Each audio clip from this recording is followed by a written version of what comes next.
Muy bien. Bienvenidos a Introducción al Desarrollo de Juegos. Mi nombre es David Malan y este es Colton Ogden. Y esta es una clase que solo asume una clase como CS50, que es la introducción a la informática de las universidades y las escuelas de extensión, pero en general solo asumimos que usted tiene experiencia previa en programación en la mayoría de cualquier lenguaje, y por lo tanto tienen cierta comodidad con algunas de las construcciones básicas de la programación. Pero no asumimos ningún conocimiento de Lua o Lab 2D o cualquiera de los frameworks que usaremos en la clase. Todo eso está por venir, así que, si eres como yo, probablemente creciste con videojuegos de algún tipo. Y cuando tal vez empezaste a programar, los entornos de programación eran tal vez muy basados en texto, ventana de terminal en blanco y negro y cosas por el estilo. Y tal vez hiciste algo gráfico con un lenguaje como Scratch o Alice o más allá, o si estás en el mundo de la web, has hecho aplicaciones más gráficas de algún tipo, pero todavía bastante estáticas. El tipo de contenido viene en la pantalla, entonces el contenido cambia, y así sucesivamente. Y es un poco menos obvio, si eres un poco más nuevo en la programación, cómo vas a crear algunos de esos juegos de antaño, con los que todos crecieron, donde hay mucha más animación, hay mucha más asincronía, muchas cosas sucediendo al mismo tiempo. Un montón de eventos que suceden, y todos ustedes no. No solo quieren capturar esta interactividad, pero también quieren responder a los acontecimientos que están sucediendo, especialmente si usted tiene jugadores en otro lugar, a tu lado o en línea. Y así, la forma en que el curso se estructurará es a través de una narrativa de estos diversos juegos, muchos de los cuales es posible que haya jugado usted mismo.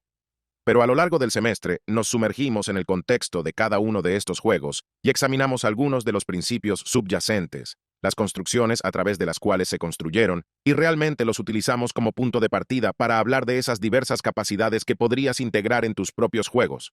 Y luego, en última instancia, el semestre estará marcado por una serie de hitos, algunos en forma de tareas más pequeñas que están destinadas a reforzar solo parte del material más reciente y, en cierto modo, prepararlo para el éxito cuando el curso sea más profundo y más práctico en proyectos. Porque, de hecho, el proyecto es donde construirás o ampliarás algunos de tus propios juegos, y luego la clase en sí culminará al final del semestre con su propio proyecto final, una oportunidad para proponer, diseñar e implementar un juego que de alguna manera u otra se basa en las lecciones del curso. Así, cuando salgas de aquí dentro de unos meses, no solo habrás jugado una buena cantidad de juegos, sino que habrás creado varios por tu cuenta. Así que, sin más preámbulos, permítanme ceder la palabra a Colton para que eche un vistazo y dé un paseo por el Pong de antaño.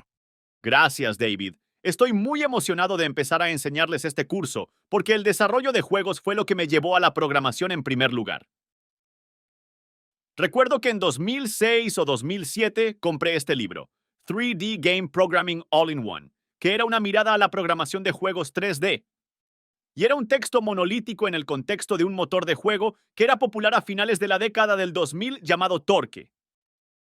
No está tan de moda en estos días, pero en ese momento era muy popular y se utiliza un lenguaje llamado TorqueScript. Y recuerdo leer este libro y ver todo este código, y yo nunca había visto un código fuente en absoluto antes o nunca había sido introducido a la programación. Y francamente, me pareció bastante intimidante, porque estaba viendo toda la sintaxis que yo no entendía y no sabía nada sobre el desarrollo de juegos. De pequeño, siempre había jugado y me habían fascinado los juegos, pero cuando empecé a sentirme más cómodo con los ordenadores y empecé a sentir más curiosidad por el tema y me di cuenta de que era una profesión importante, empecé a sumergirme un poco más. Esta fue mi primera incursión. Y después de pasar un poco de tiempo alejado de esto, después de revisar el código fuente de un TorqueScript, que era bastante arcano, muchos símbolos de porcentaje y signos de dólar son cosas raras que simplemente no había entendido. Volví a ello, comencé a aprender realmente los conceptos básicos de programación y otros lenguajes, como Python, C y C++. Y realmente me empezó a gustar mucho la programación y la informática. Y aquí hay solo una imagen de cómo se veía Torque en ese momento. Fue realmente la especie de predecesor de Unity hoy en día. Aunque, en mi opinión, Unity hace las cosas mucho mejor. Era más accesible, utiliza lenguajes que están más en moda y son más populares y utilizados por otras personas ya en otros dominios. Por eso cubriremos Unity al final del curso. Así que cubriremos predominantemente el desarrollo de juegos 2D. Pero los temas que cubriremos hoy para comenzar en el contexto de Pong son los siguientes.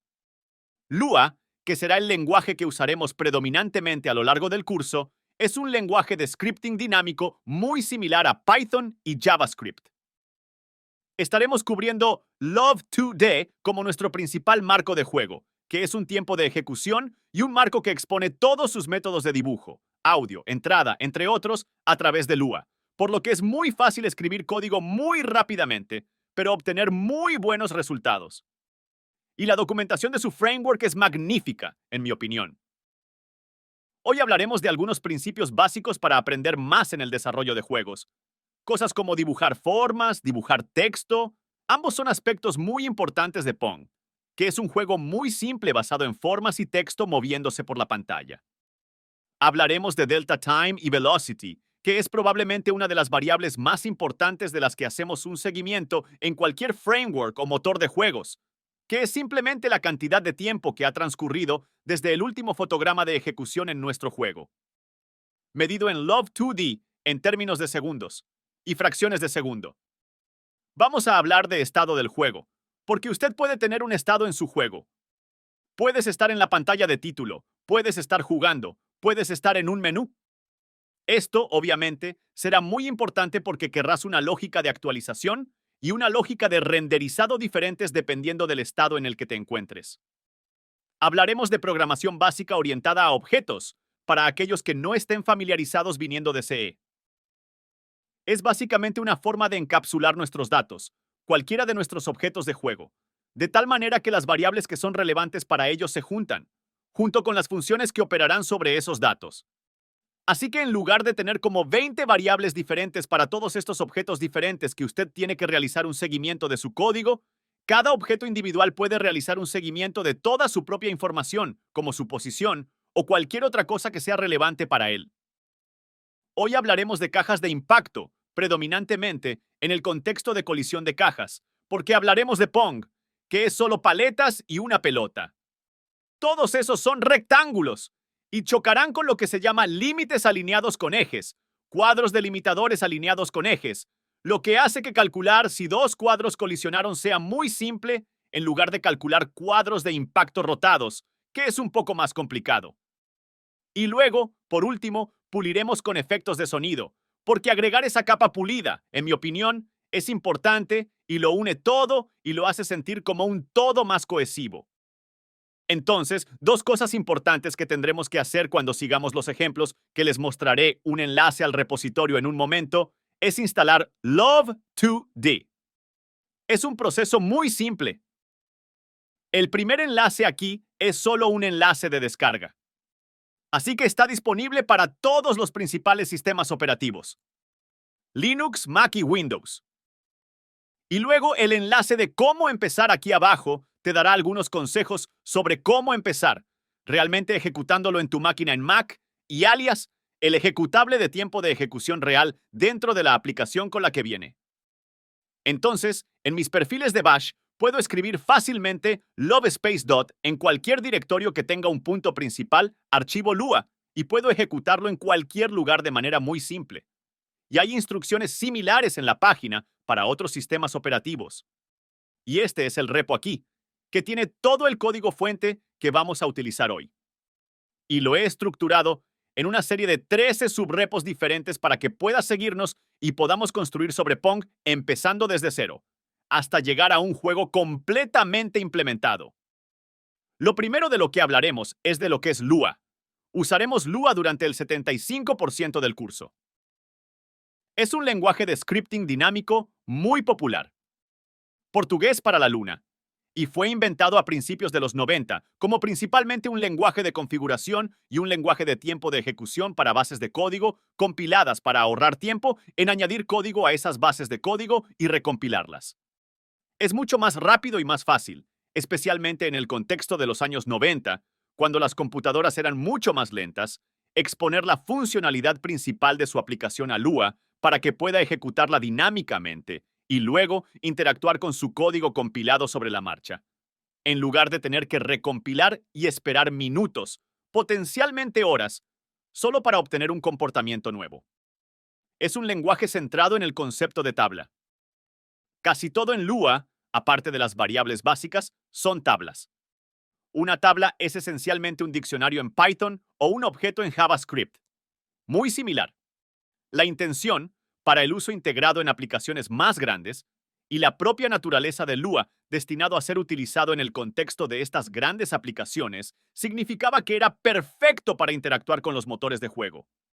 Porque los motores de juegos son un ejemplo perfecto de bases de código que son tradicionalmente código compilado para fines de velocidad. Pero puede ser muy engorroso tener que añadir una funcionalidad menor y luego recompilarla y potencialmente tener todo tu estudio tardando horas. Así que usaremos Lua y un marco de juego compilado, Love Today, para poder desarrollar rápidamente. Es similar a JavaScript y Python, un poco más a JavaScript, y es muy excelente porque fue pensado inicialmente como un lenguaje de configuración y una especie de capa de pegamento. Es muy bueno para almacenar datos y código juntos, casi uno en el mismo. Así que Love 2D es un rápido marco de desarrollo de juegos 2D. Está compilado en C++ y se ejecuta muy eficientemente. ¿Por qué es tan simple, a pesar de que lo estamos ejecutando en Lua y como módulos para básicamente cualquier cosa que puedas necesitar en el contexto del desarrollo de juegos 2D? Solo el desarrollo de juegos 2D oficialmente, aunque algunas personas que conozco están trabajando en pequeños experimentos 3D, pero nada oficial todavía. Pero tiene gráficos, entrada de teclado, matemáticas, básicamente cualquier cosa que puedas querer en el contexto del desarrollo de juegos 2D. Es completamente gratis. Es portable. Incluso se puede ejecutar en el móvil y también la web. Y es excelente para la creación de prototipos. Incluso si usted no necesariamente quiere publicar un juego en Love 2D, es grande y fácil y rápido solo para azotar algo en Love 2D y luego portarlo a cualquier marco o motor que podría estar utilizando en el mundo real. Así que antes de entrar en ver algo de código concreto, creo que lo más fundamental es que debemos echar un vistazo a lo que es un bucle de juego.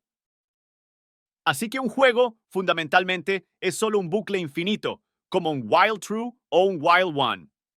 Solo que en este caso, en cada iteración de ese ciclo, estamos realizando una serie de pasos consecutivos una y otra vez.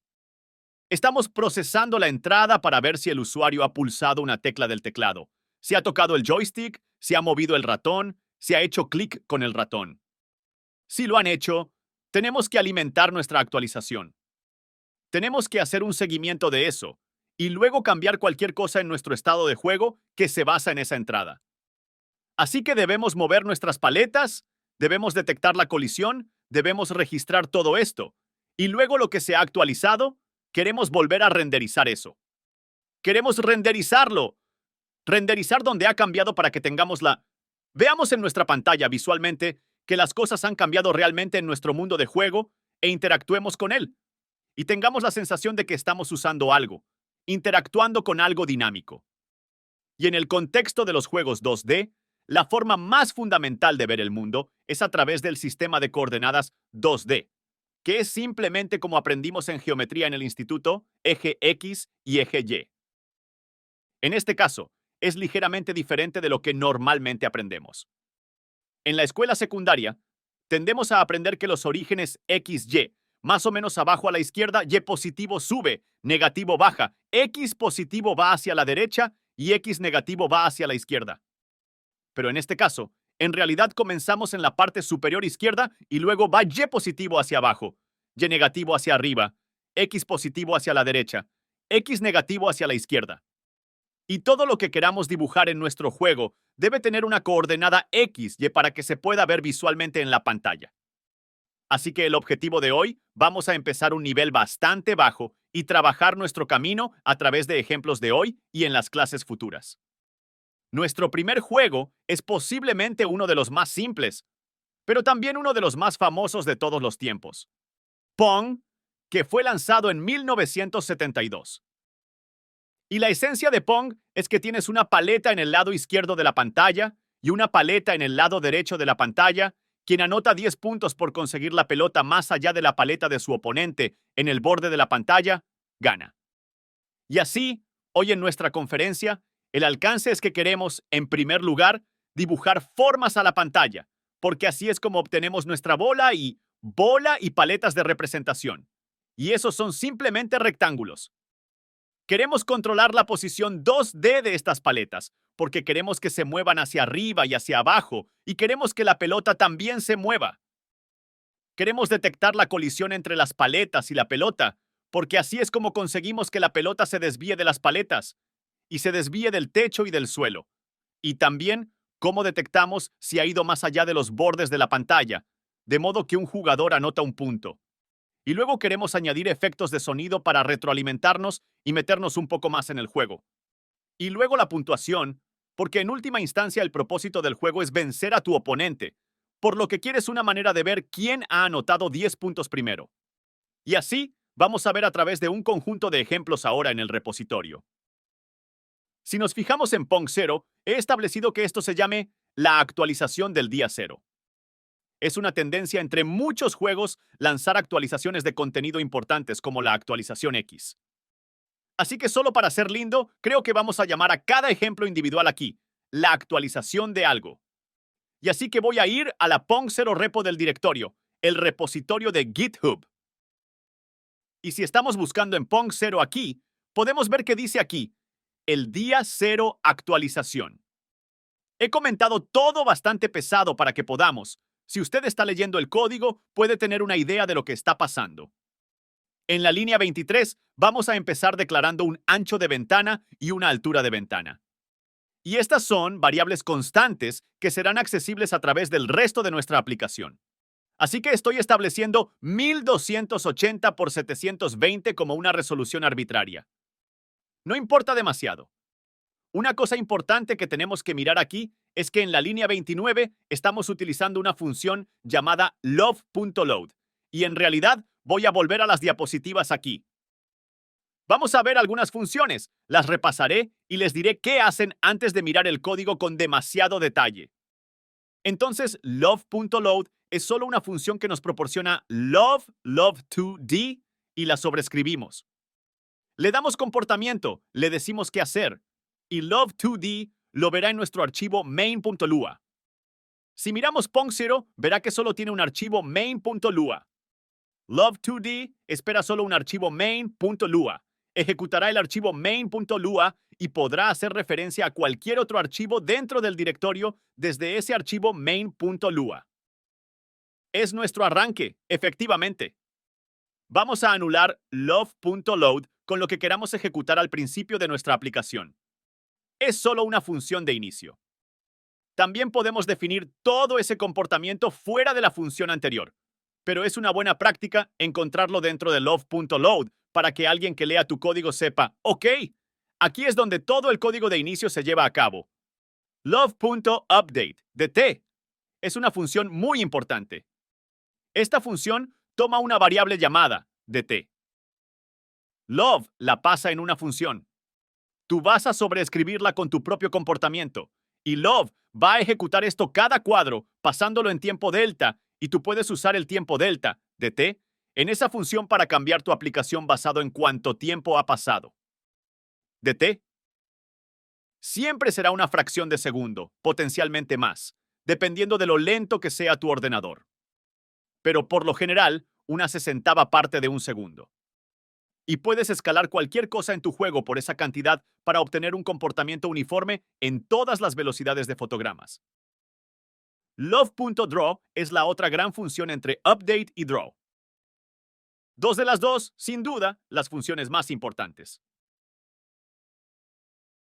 Love.draw es la función que vamos a definir que tiene todo nuestro comportamiento de dibujo, nuestro comportamiento de renderizado en ella. Y ahí es donde podemos dibujar nuestras paletas, podemos dibujar nuestra pelota. Y luego actualizar es donde podemos cambiar la posición de las paletas y así sucesivamente. Dos funciones más importantes que veremos en el primer ejemplo. Love.graphics.printf es el análogo love2d de printf y C.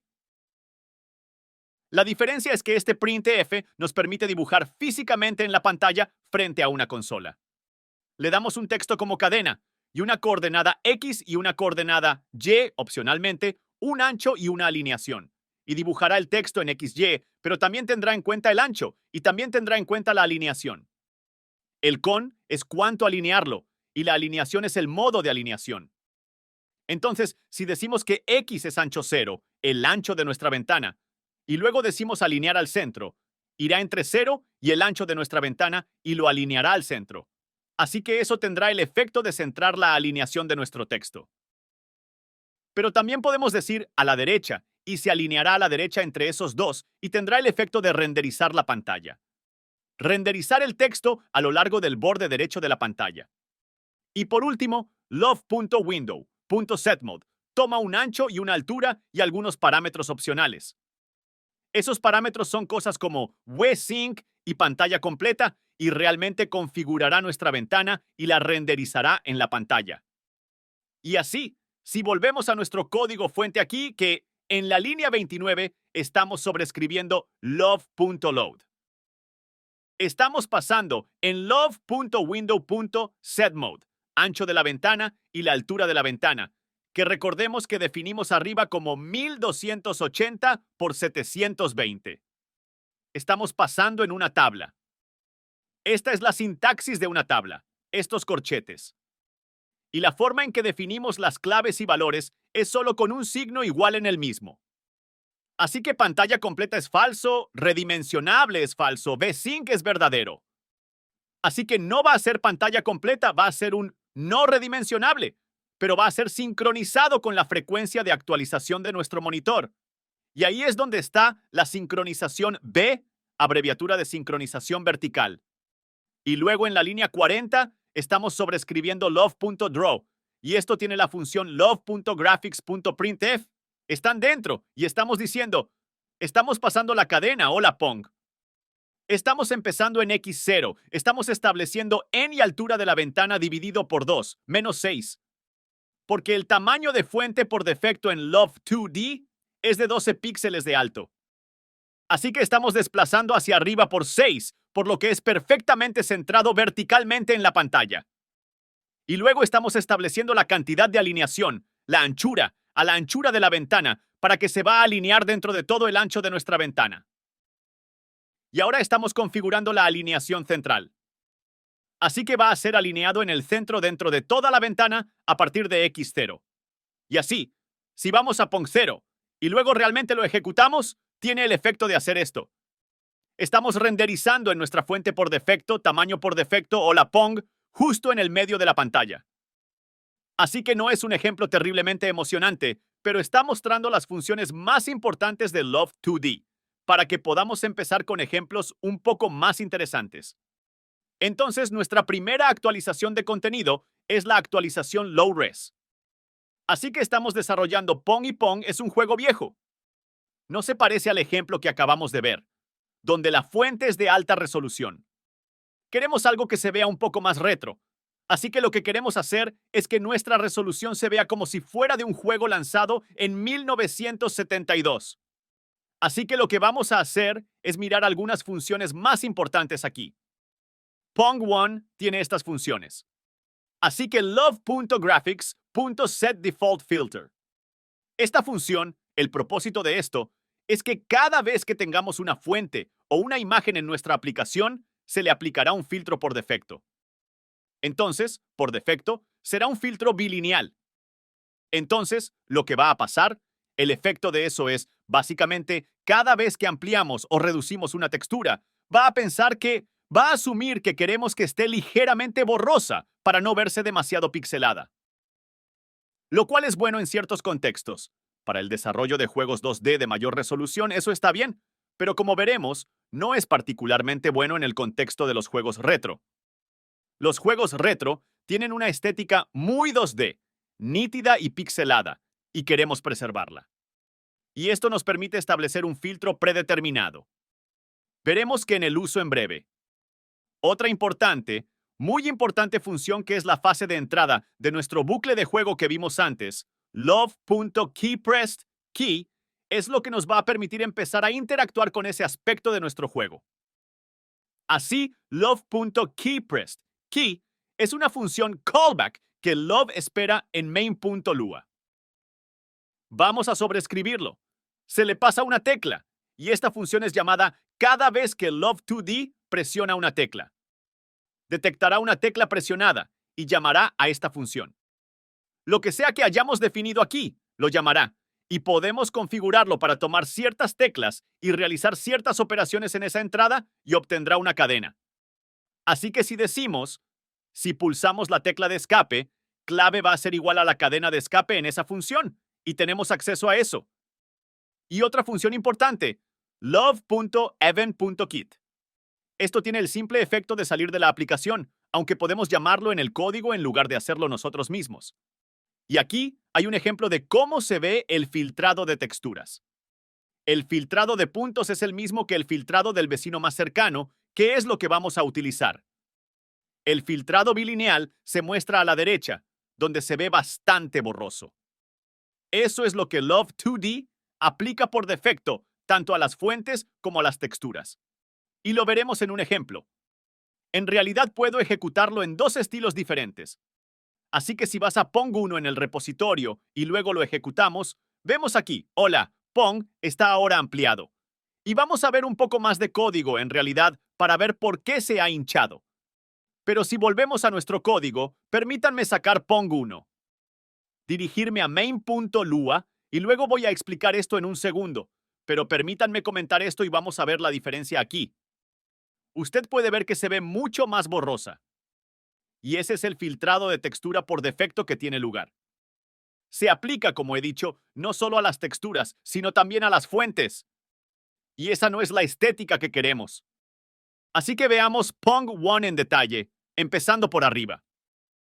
En la línea 28 estamos adquiriendo una librería. Así es como obtienes una librería en tu aplicación Love2D o en tu aplicación Love. Solo es igual a require y el nombre de la librería.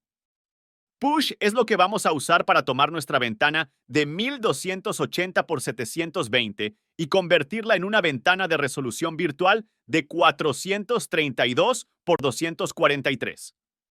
Podemos empezar a pensar en nuestro juego en términos de una mayor sensación de baja resolución y pensar en él en 432 por 243 píxeles, pero aún así renderizarlo en una ventana de tamaño arbitrario. En este caso, estamos preservando la ventana de 1280 por 720 que vimos antes. Si vas a nuestra función love.load, vemos que esto se utiliza en la línea 47. En lugar de love.window.setMode, ahora estamos usando pushSetUpScreen, la función pushLibrariesSetUpScreen, donde toma un ancho virtual, un alto virtual, nuestro ancho de ventana regular y nuestro alto de ventana, y luego la misma tabla que antes. Y esto tiene el efecto de configurar una ventana que tiene nuestras dimensiones concretas de 1280 por 720, pero una resolución virtual de 432 por 243. Y ahora cuando se renderiza, como veremos en breve, como ya vimos en realidad se magnifica.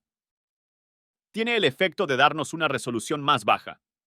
Y en la línea 58, si nos fijamos en el love.keyPressed función, hemos puesto allí, si la clave es igual a la cadena de escape, entonces love.event.quit. Así que ahora tenemos el manejo de entrada. Hemos anulado love.keyPressed, key, que Love Today va a buscar en nuestra aplicación y luego llamar según sea necesario. Y entonces estamos buscando allí. Si la tecla es escape, entonces love.event.quit. Y si ejecuto la aplicación, ahora puedo pulsar escape en mi teclado y simplemente salir de ella y no tener un comando de salida o hacer clic en la X en una aplicación de Windows. Y hemos cambiado una cosa más también en la función love.draw en la línea 70. Ahora estamos usando la librería Push. Tenemos que funciona como una especie de máquina de estado en el que se establece para iniciar la representación en una resolución virtual con push, aplicar inicio, y luego empujar aplicar final, y luego cualquier cosa en el medio. Esto es muy similar en realidad a cómo funciona OpenGo.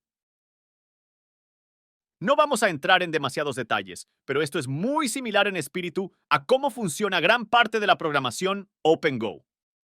Empujar aplicar inicio, empujar aplicar fin. Entre eso, lo que sea que llamemos, va a renderizar en esta resolución virtual.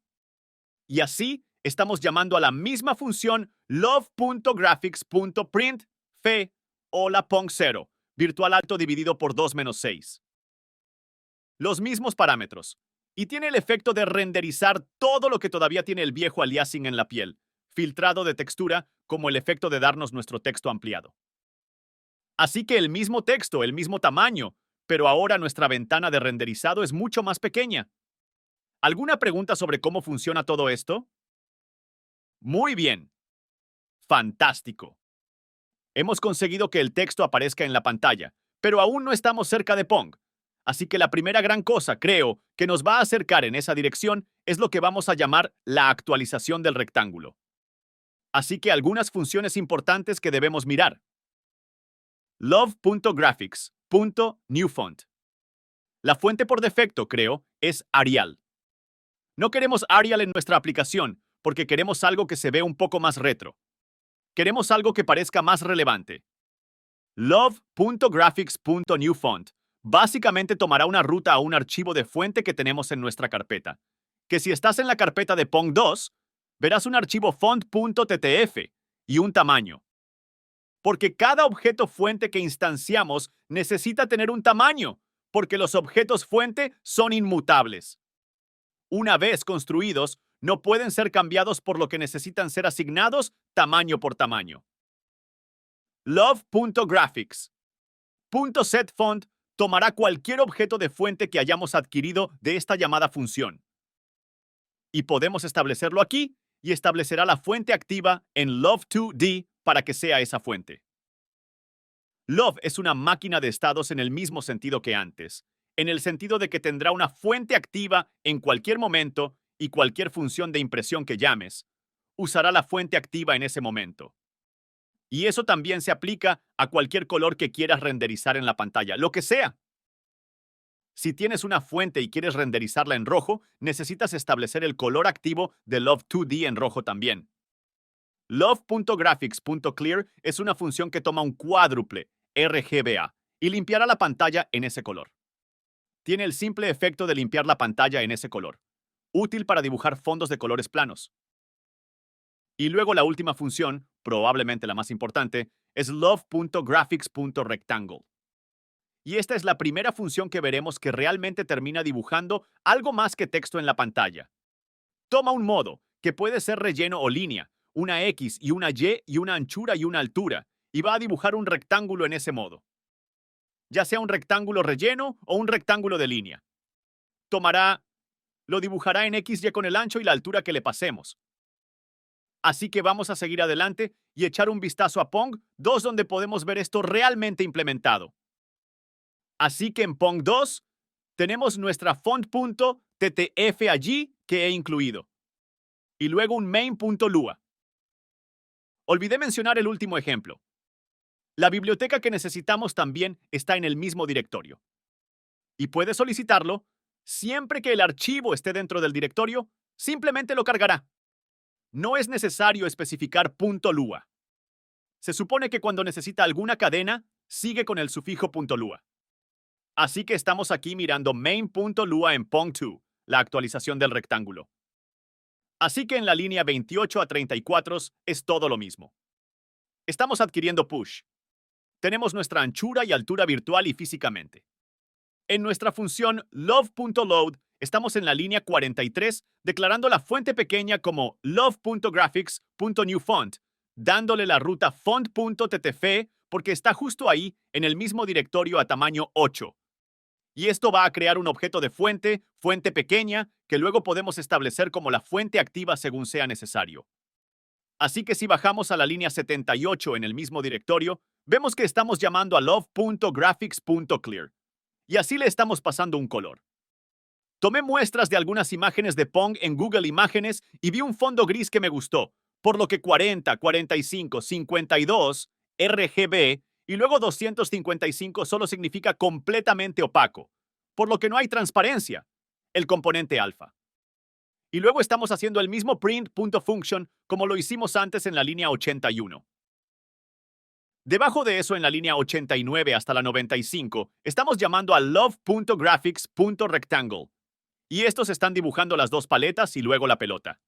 Así que, nota love.graphics.rectangleFillMode, porque queremos que las paletas estén completamente llenas, al igual que la pelota.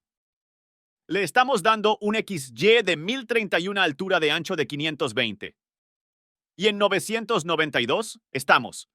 Y que tendrá el efecto de dibujar un poco desplazado de la esquina superior izquierda, 5 píxeles de ancho, 20 píxeles de alto. En la línea 92 estamos haciendo lo mismo, excepto que vamos a ancho virtual menos 10. Así que va a ir al borde derecho de nuestra pantalla, ancho virtual menos 10. Así que 432 menos 10. Entonces 422. Y luego la altura virtual menos 50. Así que va a ser ligeramente, por encima de la parte inferior de la pantalla. Así que tenemos nuestra paleta superior izquierda y nuestra paleta inferior derecha. Y luego, la pelota está en el punto muerto, así que estamos sentados, haciendo otro gráfico, llamada rectángulo. Ancho virtual menos 2 dividido por 2. Así que justo en el medio, menos 2, porque nuestra bola va a ser de 2 píxeles de ancho por 2 píxeles de alto. Y lo mismo con la altura virtual, menos 2. Nuestra altura virtual dividida por 2, menos 2. Así que voy a seguir adelante y CD en el directorio de Pong2 y ejecutarlo. Y eso tiene el efecto de que tenemos nuestra nueva fuente aquí en el medio. Así que se ve bonito y retro, mucho más que la fuente Arial como antes. Tenemos un rectángulo aquí, 5 píxeles de ancho por 20 píxeles de alto. Una pelota en el medio que tiene 4 píxeles de ancho por 4 de alto y una paleta en la parte inferior derecha que tiene las mismas dimensiones que la paleta de la izquierda. Así que se parece mucho a Pong. No es interactivo en absoluto, pero ya tenemos una idea de cómo queremos que sea nuestra aplicación. Lo tenemos casi todo esbozado. ¿Alguna pregunta sobre cómo funciona? De acuerdo. Fantástico. Así que Pong3. Así que actualmente no tenemos interactividad con nuestra aplicación y queremos ser capaces de mover las paletas alrededor. No queremos limitarnos a mirar una imagen todo el tiempo. Así que la actualización de las paletas va a resolver este problema para nosotros. En realidad, vamos a conseguir nuestro primer tipo de, más allá de presionar escape para salir de la aplicación, vamos a tener un sentido de interactuar con él de forma dinámica. Así que la función importante que vamos a ver en este ejemplo es love.keyboard.isDownSomeKey. Y esto es cierto. Se trata de una función booleana. Devuelve true o false dependiendo de si la tecla que pasamos como cadena está pulsada en este fotograma. Así que solo devuelve verdadero o falso. Y así que vamos a seguir adelante y echar un vistazo a la demo. Vamos a seguir adelante y sacar Pong3. El main.lua está dentro. Observe que la línea 37, si usted está buscando en Pong3 que tenemos una nueva constante que hemos definido llamado paddle velocidad, que obtiene el valor 200. Y esto es solo un valor arbitrario de la velocidad. Y este es solo un valor arbitrario que me pareció una buena velocidad. Pero esto es lo rápido que nuestra paleta se va a mover. Vamos a escalarlo por tiempo delta, así que vamos a multiplicarlo por cuántos segundos han pasado. Por lo general, una fracción de segundo desde el último fotograma. Y esto va a, por lo tanto, mover la misma distancia en el tiempo dependiendo de si su equipo está funcionando a 10 fotogramas por segundo o 60 fotogramas por segundo. Así que si bajamos aquí a la línea 63, también he creado dos nuevas variables: puntuación del jugador 1 y puntuación del jugador 2. Ambas están inicializadas a 0. Vamos a añadir en este ejemplo también algunos de representación de la puntuación. Y fíjate aquí en la línea 49, también he añadido una nueva fuente que muestra cómo necesitas separar las fuentes en función de su tamaño porque son objetos inmutables. La fuente de la partitura recibe love.graphics.newFont, el mismo archivo de fuente, pero es 32 píxeles grande porque la fuente, o la puntuación cuando se representa en Pong, es bastante grande en el centro de la pantalla. Y así estamos creando. Tenemos dos fuentes diferentes ahora. Una para renderizar nuestro mensaje, otra para renderizar nuestro puntaje. Y solo va a renderizar estas dos variables, puntaje del jugador 1 y puntaje del jugador 2. Y también hemos inicializado nuestros valores y para los rectángulos, las paletas de la izquierda y la derecha. Tenemos que hacer un seguimiento de su posición y porque las paletas en Pong solo pueden moverse hacia arriba o hacia abajo. Así que el jugador 1Y obtiene el mismo valor que tenía antes cuando inicializamos el rectángulo, cuando lo dibujamos en la pantalla. Va a empezar en Y30, así que bastante arriba. Y el jugador 2Y va a empezar bastante bajo, altura virtual menos 50, que es 432 menos 50. Y así en love.update, que es nuestro primer uso real de la función de actualización en la línea 75 con el parámetro de t que se pasa.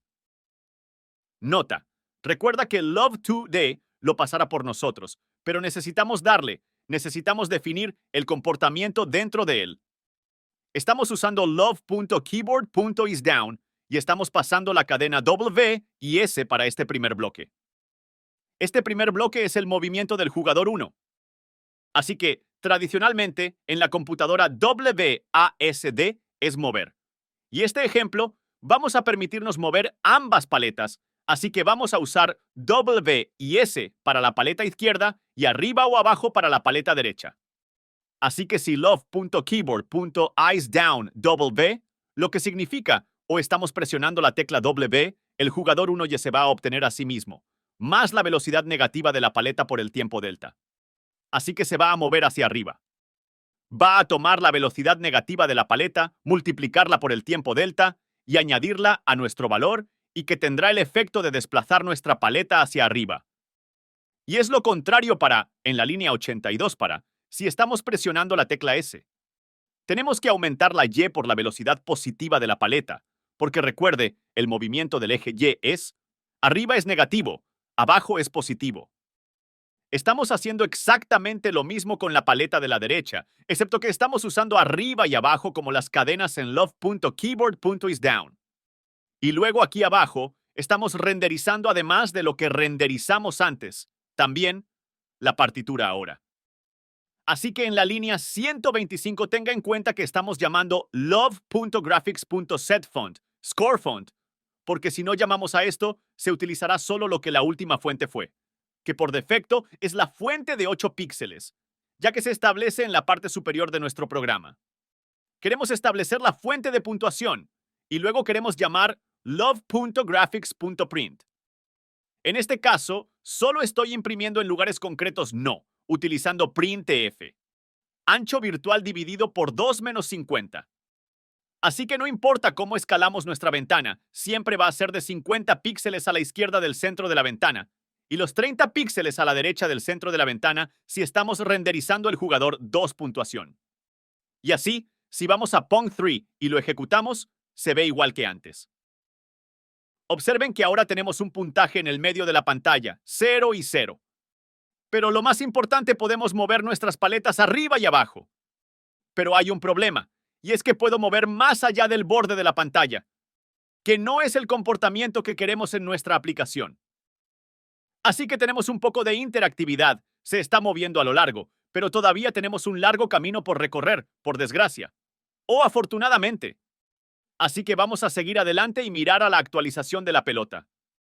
Así que tenemos paletas que pueden moverse más allá del borde de la pantalla, pero no tenemos una pelota que solo se sienta en el centro de la pantalla.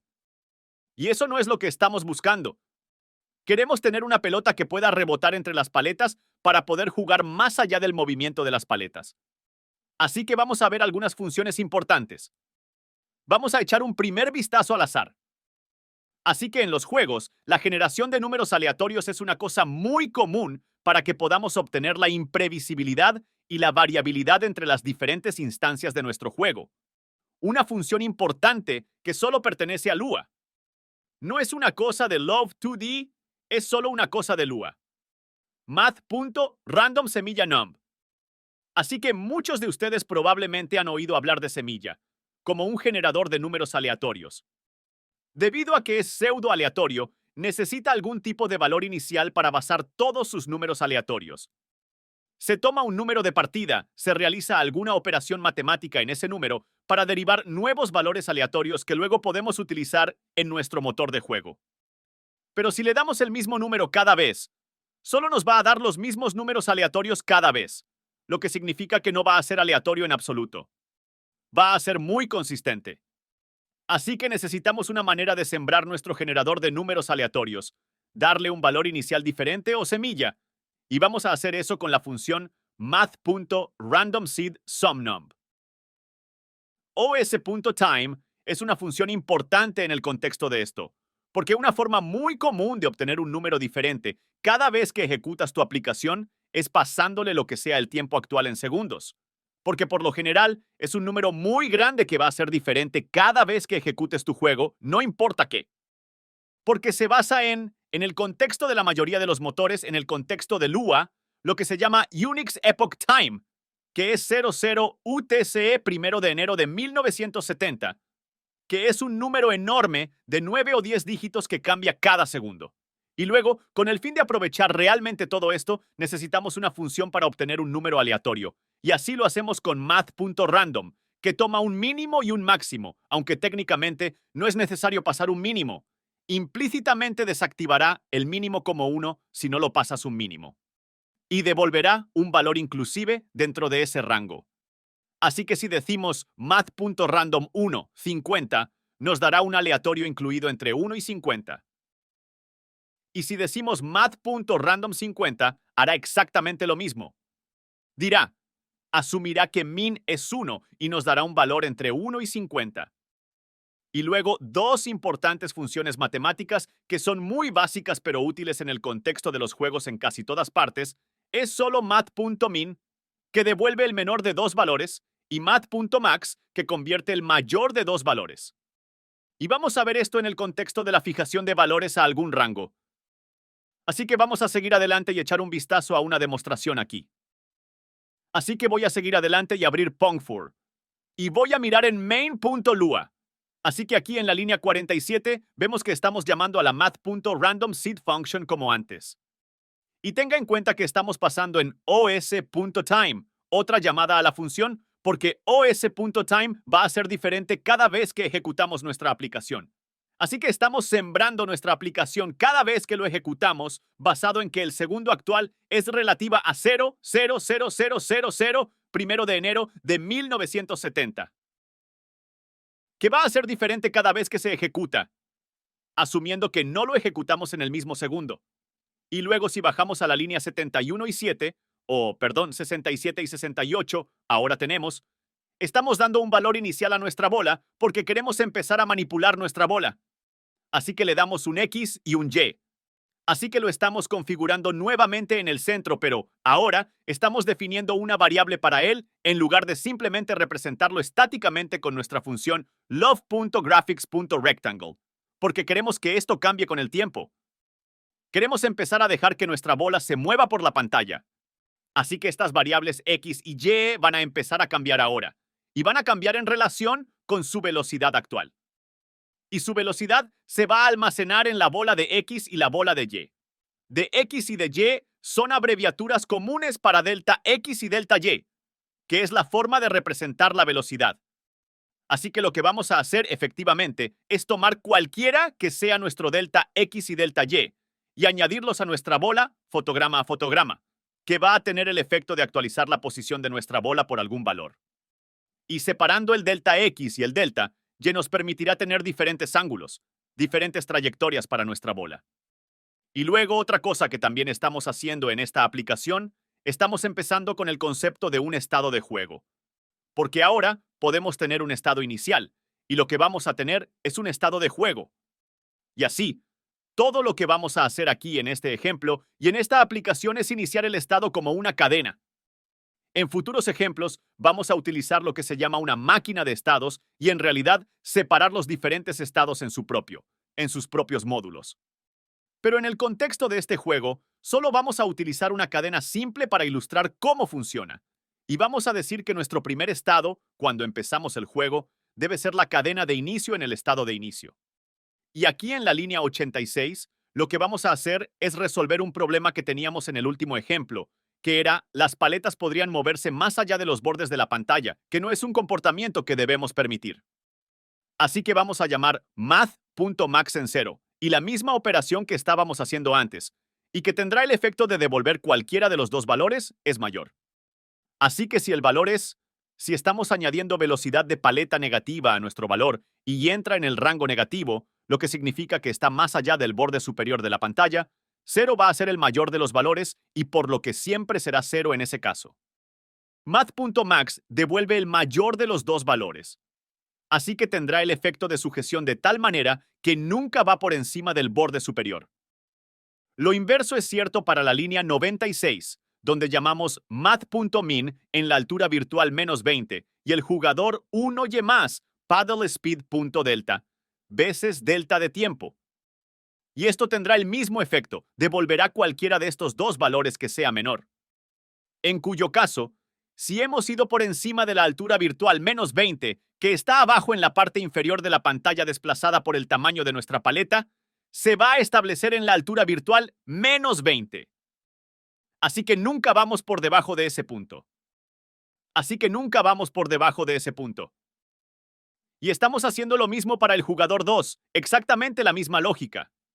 Y luego, si estamos en el estado de juego, vamos a actualizar la posición de nuestra pelota. Así que si estamos en el estado de inicio, la pelota no se va a mover en absoluto. Pero si estamos en el estado de juego, queremos que la bola X sea igual a la bola X más la bola X veces el tiempo delta. Y tenga en cuenta que no hay ninguna abreviatura en Lua para la adición del valor a sí mismo, por lo que estamos llamando bola X es igual a la bola X, más la bola X veces el tiempo delta, en lugar de simplemente decir bola X más es igual a la bola X veces el tiempo delta. Es solo una decisión de lenguaje que tomaron. Pero si estamos en el estado de juego, esto tendrá el efecto de escalar cualquiera que sea la velocidad de nuestra bola actual y veces delta de tiempo, por lo que se mantiene independiente de la velocidad de fotogramas. Y luego agregarlo a la bola X y la bola Y que lo desplazará. Y conseguimos que esto realmente funcione aquí abajo en la línea 170, 174. Ahora estamos, en lugar de solo la representación de números planos a la pantalla, en realidad estamos utilizando la bola X y la bola Y de representación. Y si estamos en el estado de juego, que se actualizará. Pero si volvemos a la línea 127, ahora estamos en el love.keyPressed función, por lo que estamos a partir de la línea 120. Antes solo teníamos el if key equals escape, entonces love.event.kit. Pero ahora en la línea 127 vamos a comprobar si la tecla es igual a enter o return, y luego vamos a utilizar eso como nuestra forma de probar los cambios de estado. Así que vamos a decir que si el estado del juego es igual al inicio, una vez que presione Enter, el estado del juego debe ser igual a jugar. De lo contrario, establecer de nuevo a empezar. Y lo ponemos de nuevo en marcha. Vamos a volver a inicializar nuestra X y Y para estar en el centro, ancho virtual dividido por 2 menos 2, altura virtual dividido por 2 menos 2. Y vamos a darle una velocidad inicial aleatoria de partida de nuevo. Y tenga en cuenta aquí, este math.random 2 igual. Es igual a 1 y 100 o 100 negativo. Es solo la forma de Lua de hacer una operación ternaria. Así que en CE a menudo tendrías algo como math.random 2 igual a 1. Y tendrías un signo de interrogación, 100 2 puntos, 100 negativo. Es exactamente lo mismo, pero Lua no tiene ese tipo de abreviatura para una operación ternaria, así que lo hacemos con AND y OR. Usamos operaciones lógicas en su lugar para hacer lo mismo. Y nótese que aquí también estamos mostrando que math.random puede tomar un argumento o dos argumentos. En este caso, estamos diciendo math.random2, lo que significa que nos dará un valor entre 1 y 2. Así que un 50-50. Y entonces, si hacemos negativo 50-50, eso significa que obtendremos un valor entre negativo 50 y 50. Así que un rango de 100, efectivamente. Y así lo que tiene el efecto de hacer, si ejecutamos nuestra aplicación, vamos en Pong4. Estamos en el estado de inicio, así que ahora estamos renderizando. Si estamos en el estado de inicio, está configurado para renderizar ese mensaje. Si presionamos Enter, la bola obtiene una velocidad aleatoria. En realidad, está aplicando la velocidad cuadro por cuadro. Se está actualizando en el método de actualización. Si pulsamos Enter de nuevo, se restablece y volvemos al estado inicial. Así que lo hacemos de nuevo, está recibiendo un valor aleatorio. Hazlo de nuevo, valor aleatorio. Valor aleatorio. Entonces cada vez obtenemos un valor de bola aleatorio diferente. Pero ¿qué pasa si intentamos ejecutarlo o interactuar con él? Nada. Pasa directamente. Así que nos falta una pieza clave. A pesar de que tenemos los componentes básicos de nuestro motor de juego implementado, no tenemos ningún juego concreto. Nada está interactuando. Y eso es una pieza importante que tenemos que mirar. Y así la próxima, antes de empezar a hacer eso. Sin embargo, vamos a echar un vistazo a la actualización de la clase, Pong5. Y así, con el fin de entrar en más de con el fin de escalar nuestro código de manera más eficaz, tenemos que empezar a buscar en términos de clases. Y en lugar de tener una X y una Y para nuestra pelota, una X y una Y para nuestra paleta, un delta X, un delta Y para nuestra pelota, todas estas variables diferentes que están por todos lados, comenzando a inflar nuestro código antes, si nos volvemos demasiado locos con eso, debemos pensar en cómo podemos poner estos datos en conjunto para que solo podamos pensar en términos de nuestras paletas o nuestro objeto pelota. Y así usamos lo que se llama una clase. Si no está familiarizado, una clase es simplemente una manera de tomar todas estas variables que hemos estado utilizando hasta ahora, pero ponerlos juntos en un contenedor de tal manera que solo podemos decir paddle.x o paddle. Usted sabe, en este caso, coche. Si tenemos una función llamada conducir coche, ahora solo podemos decir coche.conducir en su lugar. No tenemos que tener funciones que están separadas de nuestros valores. Podemos ponerlos todos juntos. Podemos preguntar cuál es el kilometraje actual de nuestro coche en lugar de tener todas estas variables diferentes por todo el lugar. Así que las clases son efectivamente planos. Úsalo. Define una clase. Dices, ok, mi clase de auto va a tener una variable de kilometraje, va a tener una variable de pintura, va a tener una marca y un modelo, va a tener todas estas cosas y va a mantener su propio estado. Va a mantener todo eso para nosotros, como se ve aquí. Y típicamente, estos son lo que se llaman campos. Y también tendremos métodos. Funciones que en lugar de estar completamente separadas de estos datos, un coche ahora básicamente posee sus propias funciones. Tiene su propio método llamado drive, o turn, o honk, etc. Y no necesitamos tener una función llamada como turn car o honk car, etc. Y entonces, esta clase es efectivamente un plano. Bueno, vamos a ver en breve cómo definir una clase, pero con el fin de tener realmente como una paleta que tiene su propio conjunto de datos y otra paleta que tiene su propio conjunto de datos. Tenemos que definir, tenemos que instanciar, crear objetos de esta clase. Básicamente, el uso de esta clase como un plano, pero llevarlo a una fábrica y crear coches concretos del plano. Y esos son los objetos. Y así, como se ve aquí, nuestras paletas y la pelota son perfectos casos de uso simple para hacer esto. Así que vamos a seguir adelante y echar un vistazo a Pong5. Así que en Pong5, inmediatamente, si nos fijamos en la estructura de directorios, se puede ver que hemos añadido un ball.lua y un paddle.lua. Y es tradición en la mayoría de los lenguajes que tienen programación orientada a objetos, como se le llama, poner en mayúsculas los nombres de las clases para poder diferenciarlas, por ejemplo, de objetos concretos o variables o funciones.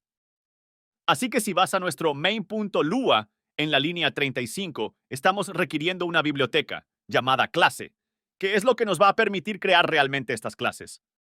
Porque las clases no son nativas.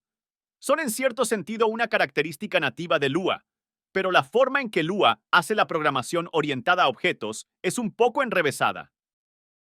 Algunas personas han tenido la amabilidad de reunir una biblioteca que lo hace mucho más simple y mucho más estrechamente relacionado con otros lenguajes que hacen la programación orientada a objetos más predominantemente, como Java o C, numeral, o incluso Python, nos permiten utilizar la palabra clave class de una manera que es muy similar a esas bibliotecas. En la línea 39 y 43 estamos adquiriendo nuestro propio código, paleta y pelota, y vamos a echar un vistazo a esos ahora mismo para que podamos ver cómo es una clase. Así que voy a seguir adelante y abrir el archivo ball.lua. Y podemos ver aquí que todo lo que tenemos que hacer para crear una clase de bola es, usando nuestra biblioteca de clases, bola obtiene clase y luego llaves como esa. Y ahora tenemos un objeto de clase, una tabla de clases, efectivamente, porque todo en Lua es una tabla. Pero podemos pensar en ello en términos de objetos. Tenemos un objeto de clase llamado bola y luego podemos comenzar a definir funciones que pertenecen a esta clase. Así que vamos a definir lo que se llama un constructor o una función init en este caso, un inicializador. Y nos va a permitir inicializar nuestra bola con lo que queramos. En este caso, queremos iniciar nuestra bola con una X y una Y una anchura y una altura. Y fíjate que aquí tenemos una palabra llamada self. Self y this son palabras comunes en lenguajes de programación orientados a objetos que significan que cualquier objeto que estemos creando con esta clase va a ser self. Así que vamos a ver que en breve, self.x obtiene x. Así que cualquier objeto concreto que creemos usando esta llamada init, establece su x a esta x, establece su y a la y, establece su anchura, establece su altura. Ese objeto concreto, self. Y luego estamos haciendo lo mismo para delta y y delta x, solo que estamos estableciendo esos dos valores aleatorios tal como lo hicimos antes. Self.de, self.de. Esto pertenece a cualquier objeto específico que se instancie utilizando esta llamada init, como veremos en el código. Estamos definiendo solo una función de reinicio aquí, solo para que sea fácil. Antes teníamos varias líneas de código que ponían la bola en el centro de la pantalla y le daban una velocidad aleatoria. Lo estamos haciendo ahora, y esta es una buena manera de refactorizar grupos de lógica. Estamos creando una función llamada reset, que simplemente hace todo eso en una llamada de función, y simplemente la llamamos dentro de nuestra función principal, condensando nuestro código. Y luego, observe que tenemos una actualización y una función de renderizado ahora. Y vamos a llamar a estos de nuestra propia actualización y nuestra propia función de dibujo, de tal manera que cada objeto que queremos en nuestro juego, cada entidad, y vamos a construir sobre este juego por juego en el futuro. Vamos a llamar a actualizar y renderizar en todo, desde nuestro main.lua. Y diferir todo eso a cada clase individual y objetos, por lo que no tenemos que tener un main.lua que es como 800 líneas de código. Solo tenemos que romper todas las actualizaciones que son pertinentes a la pelota aquí y todo el código de render que es pertinente a la pelota aquí, llamar a cada actualización de bolas individuales y render, y nos ahorramos un montón de tiempo en la refactorización. Estamos haciendo lo mismo si nos fijamos en la paleta. Paddle es una clase también. Obtiene la razón de la biblioteca de clases. El mismo tipo exacto de cosa aquí, x, y con altura, y un de y. En este caso, lo inicializamos a 0 para no movernos. Y luego estamos llamando a la función de actualización aquí. Así que si nuestro de y es menor que 0, estamos utilizando la función math.max como antes, con el borde superior de la pantalla, y luego lo que nuestro y más nuestro de y actual es, por lo que delta y. Y luego aquí, self.y obtiene math.min, altura virtual menos self.height, self.y más self.de veces delta time. Así que ese es el comportamiento de sujeción que vimos antes con las paletas. Solo que ahora lo tomamos de main y lo ponemos en nuestra función de actualización para que cada paleta llame a su actualización. Y tomamos algunas líneas de código de nuestro archivo principal. Y entonces tiene su propia función de render aquí, igual que la paleta. La función de renderizado para la paleta y la función de renderizado para la pelota son efectivamente las mismas. Y entonces, si vamos a nuestro principal, adquirimos la paleta y la pelota para poder usarlas. Así que si bajamos a la línea 79, en lugar de inicializar nuestra bola de X o bola de Y, bola X, bola Y, paleta Y, jugador 1Y, jugador 2Y, ahora tenemos jugador 1 es simplemente paleta 10, 35, 20. Y el jugador 2 es una paleta, ancho virtual menos 10, altura virtual menos 30, 520. La pelota es una pelota, ancho virtual dividido por 2 menos 2, altura virtual menos 2, 5 por 2 menos 2, 4 y 4. Así que esas paletas ahora tienen control sobre su propia X, y Y su propia anchura y altura, y la batalla, o la pelota tiene su propio control sobre la anchura, X, y altura. Y el yo se aplica a este objeto. Esto es lo que sea auto estaba en nuestro constructor que vimos antes. Así que incluso ahora solo podemos llamar, por lo que simplemente puede decir jugador 1.x jugador 1.with jugador 1.y y todo está contenido. No necesitamos 1 millón de variables para realizar un seguimiento de todas las cosas que suceden en nuestro juego. Y esto va a ser especialmente importante a medida que escalamos y tal vez tenemos 100 cosas en la pantalla a la vez. No necesitamos 1 millón de variables para realizar un seguimiento de todo lo que sucede en nuestro juego. Y esto será especialmente importante a medida que escalemos y tal vez tengamos 100 cosas en la pantalla al mismo tiempo. No queremos 100 veces x variables donde está x, sin importar cuántas propiedades tenga esa cosa y debamos realizar un seguimiento. Es toda la misma lógica, excepto que ahora estamos llamando a la actualización del jugador 1 y a la actualización del jugador 2 en nuestra función de actualización, en lugar de tener toda esa lógica dentro, donde se están moviendo y luego hacer un seguimiento de si están pasando o no los bordes superior e inferior de la pantalla. Y luego, si el estado del juego es jugar, ahora solo estamos llamando bola de actualización. Y todo esto se pasa en tiempo delta. Y luego lo mismo aquí. En lugar de tener toda esa lógica para replantear la bola como un bloque de código, lo sacamos, lo refactorizamos, lo pusimos en nuestra clase bola, y ahora todo lo que tenemos que hacer es solo una línea de código, bola o reset. Y luego, aquí abajo en la línea 169, en nuestra función de dibujo, solo tenemos jugador 1 render, jugador 2 render, bola render. Y más tarde, a medida que escalamos y hacemos juegos que tienen muchas más cosas en la pantalla, muchas más entidades, podemos hacer estos renders en un bucle. Podemos decir que para cada entidad en nuestra pantalla, solo renderizarlo. Para cada entidad en nuestra pantalla, simplemente actualícela. Podemos condensar miles, cientos de líneas de código en solo unas pocas líneas de código al diferir la lógica de actualización y la representación de la lógica para cada entidad individual, gracias a la programación orientada a objetos. Y así es como vamos a refactorizar usando clases. Entonces, ¿alguna pregunta sobre cómo funciona todo esto hasta ahora? Fresco. Creo que es un buen momento para tomar un descanso de 5 minutos. Y una vez que regresemos, hablaremos sobre cómo mirar los fotogramas por segundo. Está bien. Así que vamos a tomarnos un minuto para ver algo un poco pequeño, pero a menudo es el caso en el que en los juegos, si queremos asegurarnos de que estamos funcionando como nuestras aplicaciones funcionan bien, queremos alguna forma de monitorear nuestros fotogramas por segundo. Entonces, pensé que me tomaría un segundo para ilustrar esto rápidamente para que podamos usarlo en el futuro. Las dos funciones que serán importantes para nosotros aquí. Bueno, la primera de ellas es solo una pequeña adición cosmética a la aplicación. Es simplemente love.window.setTitle. Título. Hasta ahora nuestra aplicación, no estoy del todo seguro de que dice de forma predeterminada. Creo que dice sin título. Sí, así que eso no es. Es una capa de falta de pulido, más o menos. Y sería bueno resolver ese problema rápidamente. Así que vamos a llamar a una función llamada love.window.setTitle, alguna cadena, que va a resolver ese problema rápidamente. Podemos hacer que parezca que tenemos ese detalle abajo.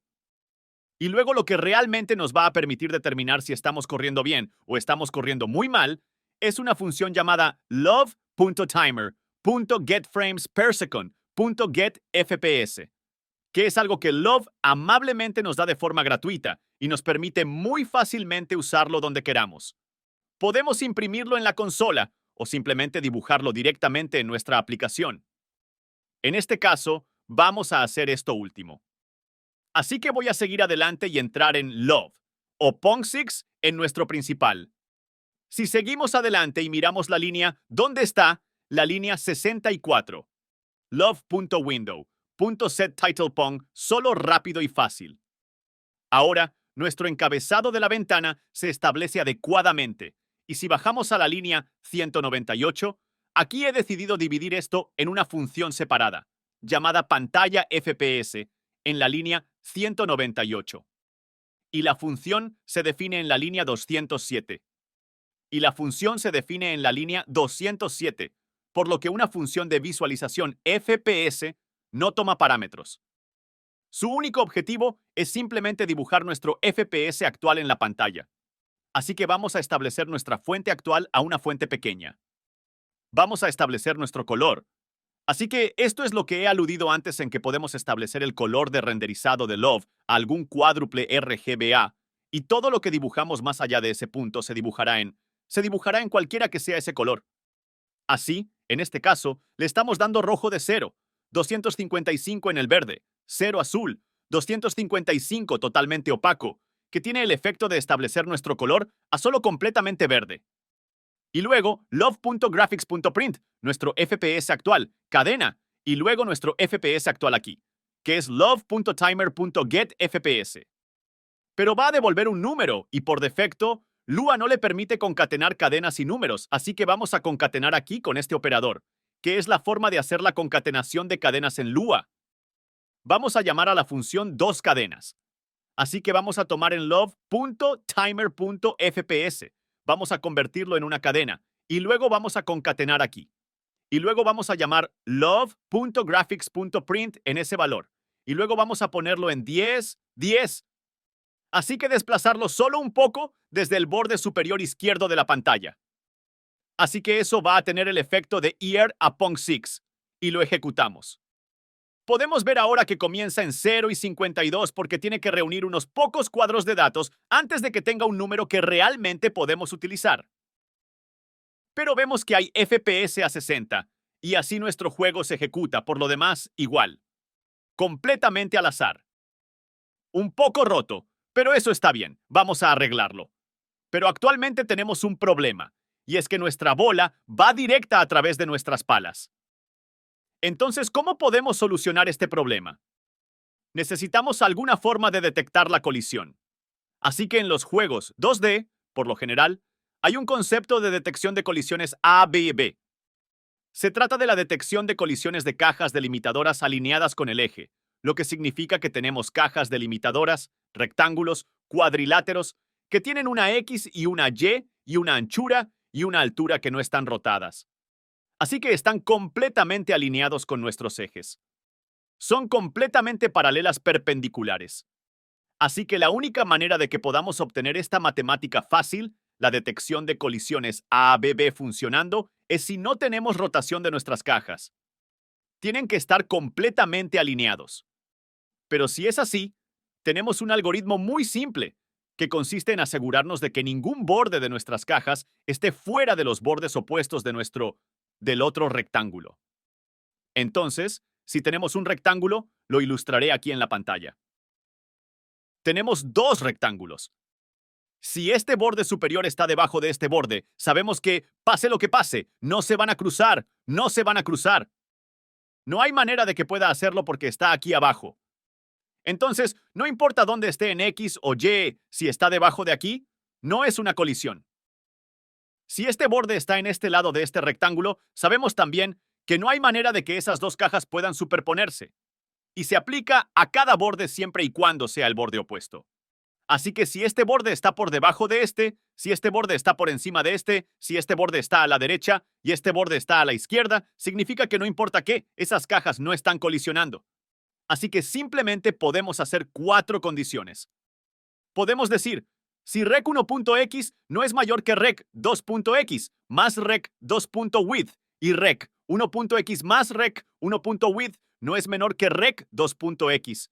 Así que si los dos bordes no están más allá de sus bordes opuestos, lo mismo con el y el y más rec1.height, sabemos que tenemos una colisión. Lo sabemos porque no hemos cumplido ninguno de esos criterios. Pero sabemos que si eso no es cierto, si uno de los bordes no está más allá del borde opuesto, entonces tenemos una colisión. Así que va a ser cierto.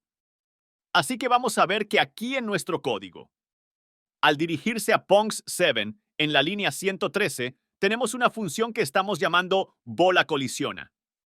Nuestra clase pelota tiene una función llamada colisiones.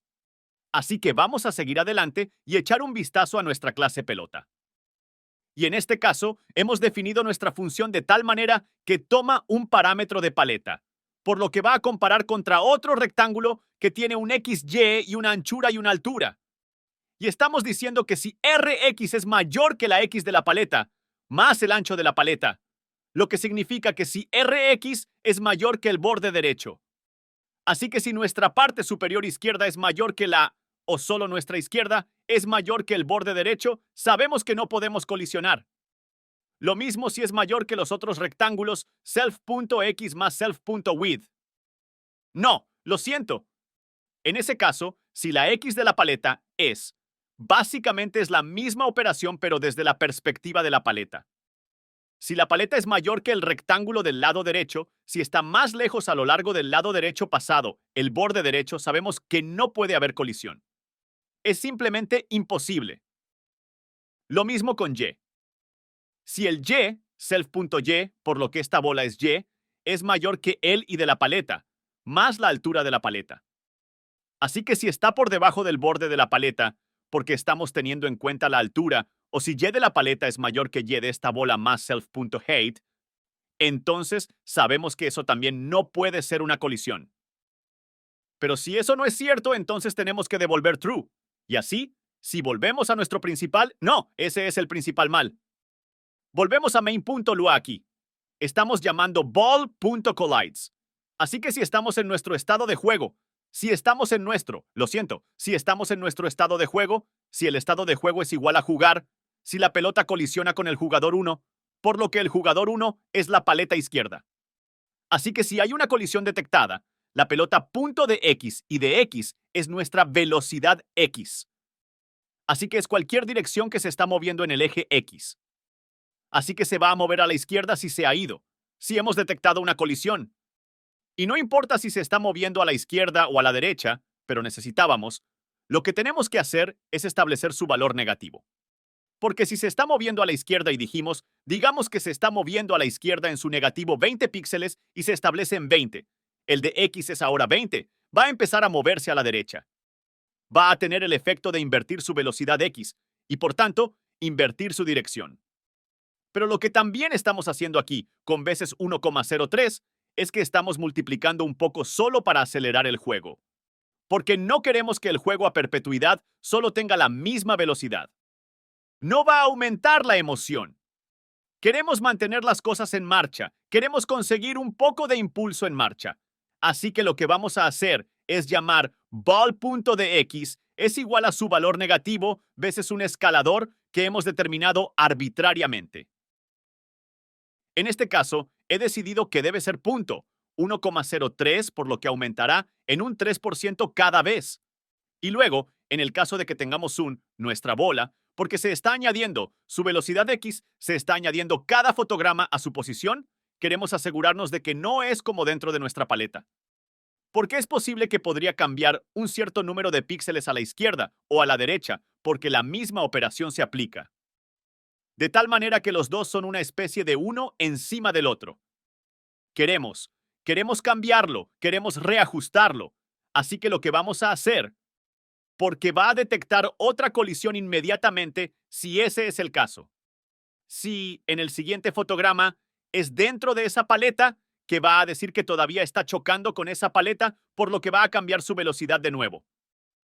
Y va a tener el efecto de que infinitamente tipo de rebote de ida y vuelta dentro de la paleta.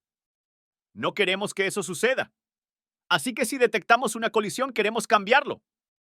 Queremos asegurarnos de que está completamente fuera de la caja de colisión de la paleta. Así que estamos diciendo bola.x obtiene jugador 1.x más 5. Más 5 porque ese es el ancho de la paleta.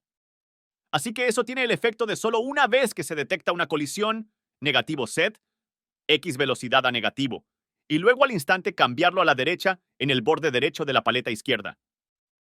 Y estamos haciendo lo mismo aquí. Si la bola choca una o dos jugadas, estamos negando o invirtiendo su velocidad X. Y luego, esta es la misma operación exacta, pero ya que se basa en la esquina superior izquierda, no podemos usar menos por 5, ya que no tendría sentido. Vamos a restarlo por 4 porque ese es el ancho de la bola. Así que si lo restamos por 5, tendríamos un píxel de espacio. Lo aumentamos en 5 en este ejemplo, porque estamos entrando por el lado derecho. Queremos asegurarnos de que está justo en el borde derecho de la paleta, por lo que estamos estableciendo el jugador 1.x. Y en este caso, estamos utilizando el -4 porque ese es el ancho de la pelota.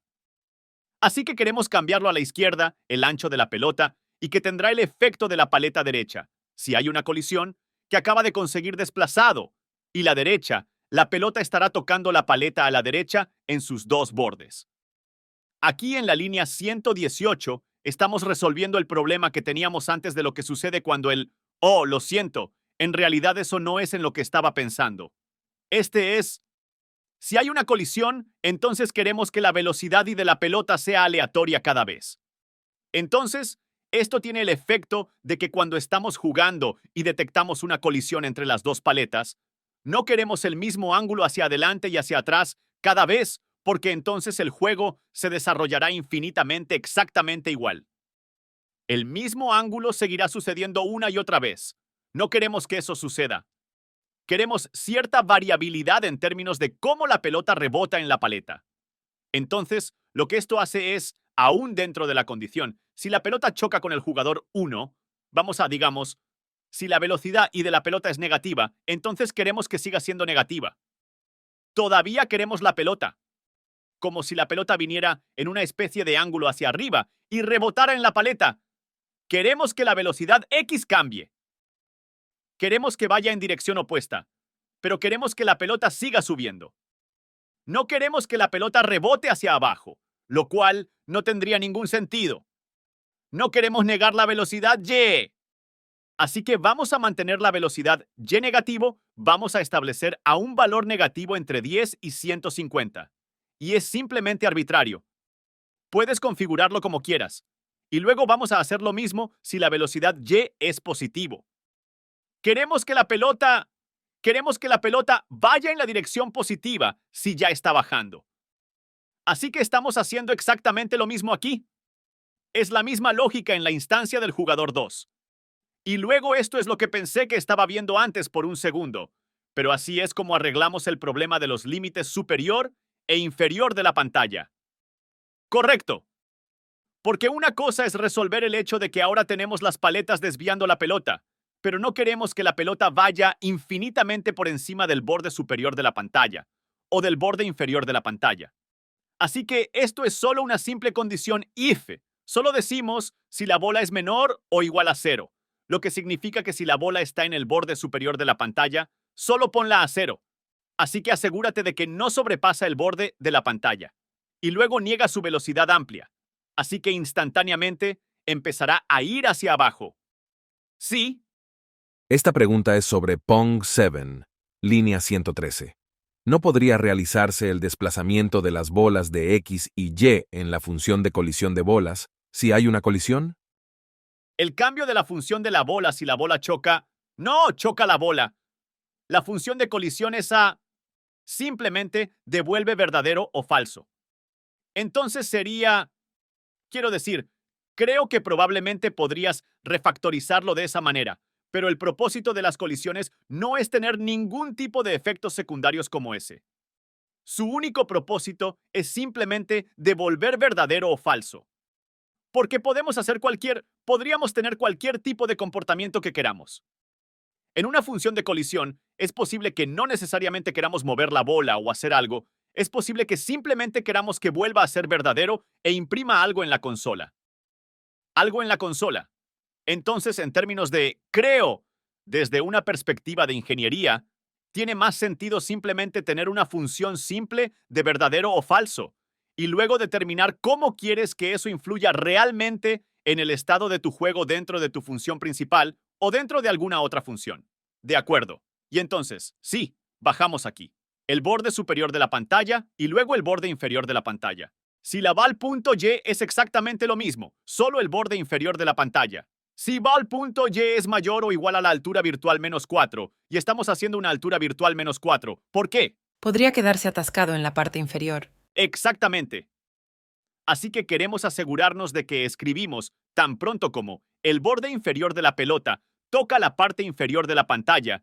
Queremos detectar una colisión, entonces queremos decir ball.y. Él obtiene la altura virtual menos 4 en caso de que overshot el borde inferior sobre la base de cuánto tiempo ha transcurrido y cuánto es la velocidad, que desea poner al instante a la derecha para que esté en el borde por lo que es un rebote limpio.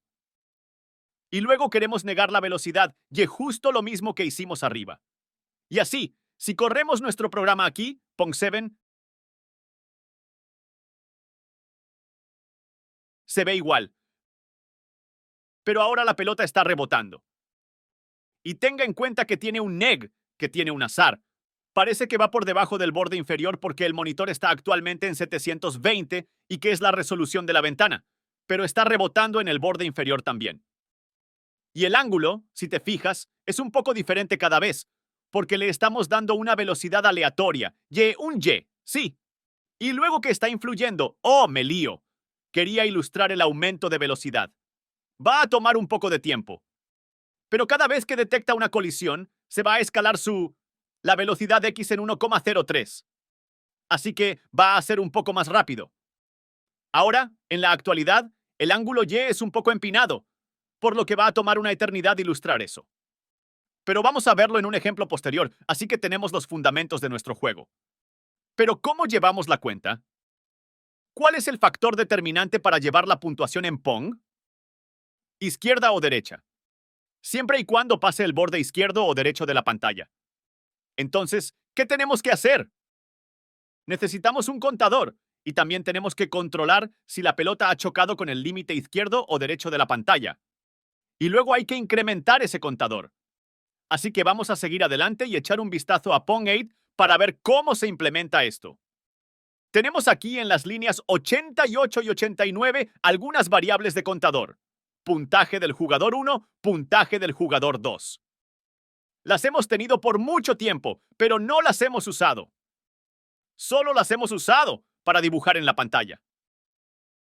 Ahora vamos a incrementarlas y mostrarlas como variables de puntuación en nuestro código. Pensé que lo había implementado en Pong8, pero creo que podría haber omitido el incremento real de la puntuación. Pero esta es la lógica que es pertinente a ese ejemplo. Entonces, si ball.x es menor que 0, lo que solo significa que si hemos pasado el borde izquierdo de la pantalla, ignoramos al jugador que saca por ahora.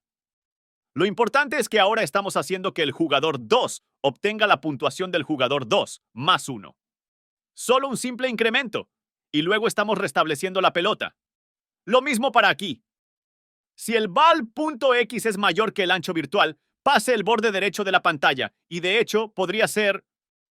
Si la bola x más 4 es mayor que el ancho virtual, entonces tendrá el mismo efecto. Pero en realidad no, porque queremos asegurarnos de que no veamos el balón cuando marquen. Así que, sí, esto es realmente correcto. Si ball.x es mayor que el ancho virtual, entonces el jugador que sirve recibe 2, el puntaje del jugador 1 es el puntaje del jugador 1 más 1. Y luego vamos a restablecer la pelota. Jugador que sirve. Así que ahora lo que tenemos que hablar es de la idea de servir. Así que cuando empezamos el juego, así que vamos a seguir adelante y echar un vistazo a... Vamos a ir a Pong ahora, así que vamos a ir directamente a Pong9. Y luego tenemos que echar un vistazo a lo que es una máquina de estado. Así que actualmente en el juego hemos hablado de estado un poco. Hemos tenido el estado de inicio, lo que significa que el juego está listo para nosotros, solo tiene que pulsar intro y luego la pelota saldrá en una dirección aleatoria. Y luego tenemos el estado de juego. Y el estado de juego se establece en nuestras paletas interactuando con la pelota y luego mantener un registro de puntuación, básicamente. Una máquina de estados es muy importante. Es un concepto omnipresente en el desarrollo de juegos. Solo significa cómo podemos controlar en qué estado estamos y qué transiciones tienen lugar entre esos estados para dar lugar a nuevos estados. Y cada estado individual tiene su propia lógica. Y al dividir la lógica de estos estados por separado, podemos escalar nuestro código mucho más y no tener un código monolítico para... Este diagrama en particular es un ejemplo de lo que podrías tener como máquina de estados para un personaje como Mario, donde tienes un estado de agacharse, un estado de liberación que toma la entrada hacia abajo, como la entrada de abajo. Entonces, si lo soltamos hacia abajo, se parará. Entonces, en el estado de agacharse, la transición es soltar la tecla hacia abajo y se pone de pie. Tecla de pie. Presione la tecla hacia abajo. Se vuelve agachado. Estos son estados y transiciones. Estos estados individuales son básicamente la representación global de su comportamiento en general. Y la misma lógica se aplica a nuestro juego. Tenemos un estado de juego, tenemos un estado de servicio. Quizás queremos tener un juego sobre el estado. Si alguien obtiene 10 puntos, entonces debería decir, oh, el ganador es X. Y puedes definir cualquier número arbitrario de estados, lo que depende de tu modelo, sea cual sea el juego que quieras desarrollar. Por ejemplo, como Super Mario tiene una pantalla de título, tal vez tu juego tenga un estado de puntuación alta. Quieres mostrar todos los puntajes más altos de tu juego y lo mostraremos en una conferencia la próxima semana. Pero esto es lo que es una máquina de estado. Es simplemente puede estar en cualquier estado particular al mismo tiempo, y las transiciones son las que les permiten ir entre sus estados. Y cada estado tiene transiciones dentro y fuera de otros estados. Y vamos a usar esto en Pong 9. Así que más allá de ilustrar la puntuación, vamos a empezar a hacer un seguimiento de algo más que el inicio y el estado de juego. Vamos a empezar a modelar el estado de saque. Así que permítanme seguir adelante e ilustrar lo que esto parece. Así que si estamos aquí, acabo de presionar Enter. Empezamos en el estado de inicio como normal, pero presiono Enter y ahora dice jugador 1 saque. Así que en realidad estamos sirviendo. Y si presiono Enter otra vez como me indica, el jugador 1 está a la izquierda, la pelota debería moverse a la derecha. Y así es.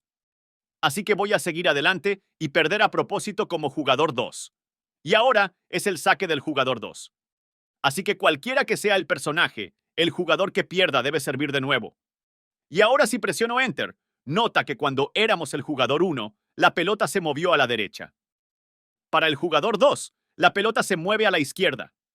Así que ahora tenemos un poco más de interacción. Tenemos diferentes estados. Empezamos el juego y luego sacamos y jugamos. Así que cuando la pelota está viva, cuando estamos haciendo esto, estamos en el estado de juego. Ahora estamos en el estado de saque. ¿Cuál es la transición entre el estado de juego y el estado de saque? ¿Cuál es la transición allí?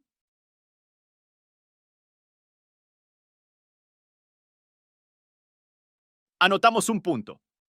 Así que si estamos mirando nuestro diagrama de estado y estamos en el estado de juego, la transición al estado de saque es X jugador anota un punto. Y entonces, si estamos en el estado de saque, la transición es alguien presiona Enter. La tecla Enter es presionada. Y así es como queremos pensar en nuestros juegos si tenemos un montón de diferentes conjuntos de tipo de lógica que podemos sacar de nuestro juego y pensar conceptualmente, que nos permite dividir nuestro juego en un montón de diferentes modos y estados, y no realmente ser sobrecargado por todas estas variables que tal vez necesita para realizar un seguimiento de ¿o en qué estado estamos? ¿Qué hacen todas estas variables? Y vamos a ver cómo podemos romper esto de una manera más modular en las próximas semanas. Tenga en cuenta que en este momento todo lo que estamos haciendo es establecer una variable de estado en alguna cadena aquí y simplemente aplicar condiciones if en ella, lo cual funciona fantásticamente para ejemplos pequeños.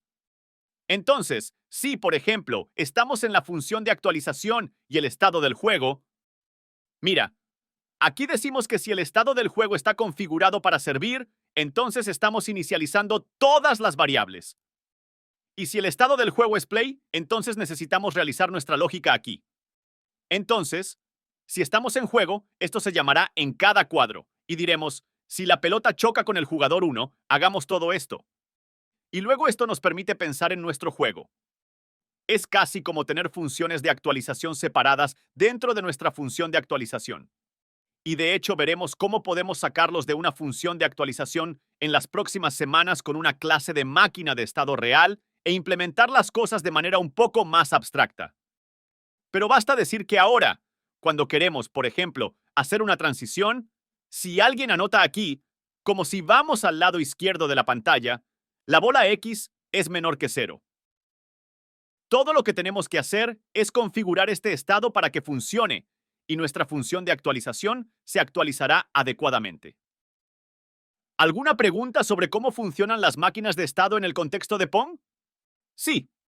Así que la máquina de estados es la relación con el estado o es el contenedor de los estados. La máquina de estados es una especie de la mirada conceptual general de lo que sus diferentes estados son y sus transiciones, sí. Y en las próximas semanas no vamos a implementar un objeto máquina de estados o una clase aquí. Pero en las próximas semanas vamos a ver la clase de máquina de estados que gestiona las transiciones entre los diferentes estados de una manera más modular y limpia. Todo lo que estamos haciendo aquí en nuestra máquina de estados es solo declaraciones if, y diciendo si el estado es igual a esto, entonces haz esto. Y luego cambiar el estado a algún valor. Así que la máquina de estados es un concepto. Es un concepto. Es un concepto. Pero veremos una implementación de una máquina de estados como un objeto la próxima semana. ¿Alguna pregunta más? Sí. Genial. Ahora tenemos la puntuación. Como vimos, la puntuación del jugador 1 y la puntuación del jugador 2 se incrementan ahora, y por lo tanto se muestran en la pantalla cada vez que vamos al borde izquierdo o derecho. Así que estamos haciendo un seguimiento de la puntuación. Pero, ¿qué necesitamos ahora para que alguien gane? ¿Perdón? Sí, lo hace. Exactamente. Así que en realidad es bastante simple. Todo lo que tenemos que hacer es una declaración if, ¿verdad? Si el puntaje de alguien es igual a algún valor, 10, entonces algún jugador ha ganado. Así que si nos fijamos en el jugador, si nos fijamos en Pong 10, vamos a la principal, year hasta aquí,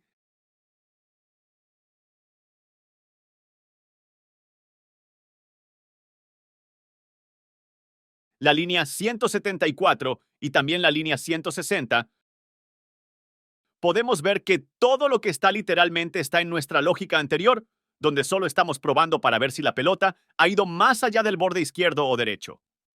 Porque aquí es donde efectivamente debes hacer tu verificación para ver si alguien obtuvo un punto. Así que todo lo que estamos haciendo es añadir lógica a esa parte del programa y decir después de que incrementamos su puntuación. Si es igual a 10, estamos estableciendo un valor llamado el jugador ganador. Vamos a establecerlo en 2. Así que si el ball.x es menor que 0, entonces eso significa que el jugador 1 se anotó porque pasó el borde izquierdo de la pantalla. Por lo tanto, la puntuación del jugador 2 debería subir. Y por lo tanto, el jugador ganador debe ser también si el jugador 2 o 2 puntuación es igual a 10. Y en este caso, estamos aquí, estamos estableciendo un nuevo estado hecho. Y luego, si ese no es el caso, o si su puntuación sigue siendo inferior a 10, debemos establecer de nuevo a servir y luego restablecer la pelota. Y así, si vamos a nuestra función de actualización, aquí, en realidad, lo estamos haciendo en nuestra fase de actualización. Por lo tanto, en la actualidad, si es el estado hecho, la pelota se restablece, pero ninguna actualización se está aplicando a la pelota en ese caso. Todavía tenemos la puntuación 10. Seguirá mostrando la puntuación, así que anota quien tenga 10 y mostrará la puntuación del otro jugador. Y la lógica real que se aplica aquí, siempre que queramos salir de ese estado, está en nuestra función love.keyPressedKey. Vemos que estás en la línea 227. Si el estado del juego es igual a hecho, que lo establecimos antes, y esto solo se ejecutará si han pulsado intro o retorno, por lo que es efectivamente esperar a que pulse intro o retorno. Usted desea establecer el ahorro de juego de nuevo a servir. Queremos restablecer la pelota. Queremos inicializar las puntuaciones de nuevo a 0. Así que estamos configurando un nuevo juego, efectivamente. Si el jugador ganador es 1, entonces vamos a dar a servir jugador a 2 para que tengan la ventaja en el próximo juego, y luego de lo contrario, establecerlo en 1. Y si bajamos a nuestra función de renderizado, por lo que hasta la línea 275 tú, si estamos en el estado hecho, entonces deberíamos renderizar al jugador de la pantalla y luego al jugador ganador, porque, recuerde, establecemos jugador ganador a 1 o 2, dependiendo de quién ganó y quién anotó el 10º punto. Diremos que el jugador 1 o 2 gana, y simplemente lo representaremos y luego presionaremos Enter para reiniciar después de eso. Y esa es la lógica para eso. Y podemos ver esto en los playoffs. Si es demasiado lento, es posible que no tengamos que realizar una ejecución completa. Pero aceleré el vaya. Quiero recuperar la pelota. Configuré la velocidad para que estamos en el estado de servicio. Estamos en el estado de juego. Está arriba. La pelota rebotó. Va a ser un poco tedioso, pero basta decir que es una gran recompensa. No te preocupes. Debería haber ajustado la velocidad un poco más rápido. Casi llegamos. Se está poniendo tenso. Y el jugador 1 gana. Entonces ahí estamos. También estamos configurando la fuente a un tamaño más grande, y en el código creo un nuevo objeto de fuente que está básicamente entre la fuente pequeña y la fuente de partitura, que es una fuente grande. Entonces, fuente de tamaño 16. Y entonces, el jugador 1 gana. Y eso es todo a lo que realmente se reduce. Simplemente haga un seguimiento de su contador y asegúrese de que cuando llegue a 10 en su lógica para detectar las colisiones de pantalla, establezca el estado en listo. Y si el estado está terminado, entonces solo necesita monitorear la entrada del teclado y ver cada vez que alguien presiona Enter. Alguien presiona Enter en nuestro love.keypressed hace tiene el efecto de configurar el jugador. Es el servicio del jugador 2 porque el jugador 1 ganó, así que eso es justo. Vamos a presionar Enter para servir y luego comenzamos un nuevo juego. Y eso es simple. Así que ahora tenemos un juego infinitamente jugable con un montón de estados simples. Sin embargo, nos falta un detalle muy importante, en mi opinión, y es el sonido. Actualmente, nuestro juego es solo muy. Es genial. El juego todo funciona. Todo está funcionando bien, pero solo falta un poco de pulido. Y así lo que vamos a hacer es que vamos a empezar a añadir audio al juego, que es, en mi opinión, una de las cosas más divertidas para agregar, ya que también significa que está cerca del final de su proyecto. Love.audio. .newssource es una función que vamos a ver aquí. Todo lo que esto hará es tomar una ruta y luego, opcionalmente, un tipo. Y esta ruta será a un archivo de sonido y creará un objeto de audio que podrá reproducir en cualquier punto de su aplicación. Entonces, lo que vamos a hacer efectivamente es que cada vez que ocurra una colisión, dependiendo del tipo de colisión que sea, simplemente reproduciremos un sonido en particular. Y un programa que realmente me gusta usar para todo esto, y lo que les animo a descargar si quieren comenzar a experimentar con sus propios sonidos para su proyecto, es un programa llamado VFXR. Es gratis en Windows y Mac. No estoy seguro de si tienen un puerto Linux. Es posible que tengan un puerto Linux de un programa similar llamado SFXR en el que se basa. Pero lo que esto le permite hacer es generar un montón de sonidos al azar. Y puedo ilustrar eso en breve para usted.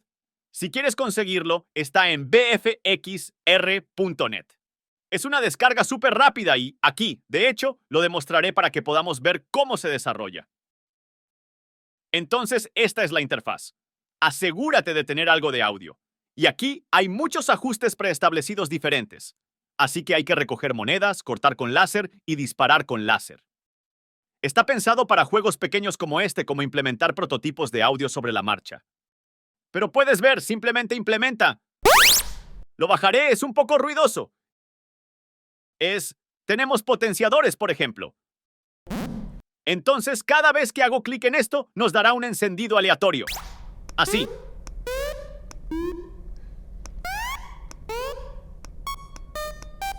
Y luego, al azar, obtienes todo tipo de cosas raras y desagradables. Y luego, lo que usaremos es bleep/select. La mayoría de las cosas en nuestras interfaces y juegos como Pong solo quieres sonidos simples como este. Así que ya he hecho el trabajo de generar algunos sonidos que pensé que encajaban bastante bien. Seguiré adelante y te mostraré el código primero en Pong 11.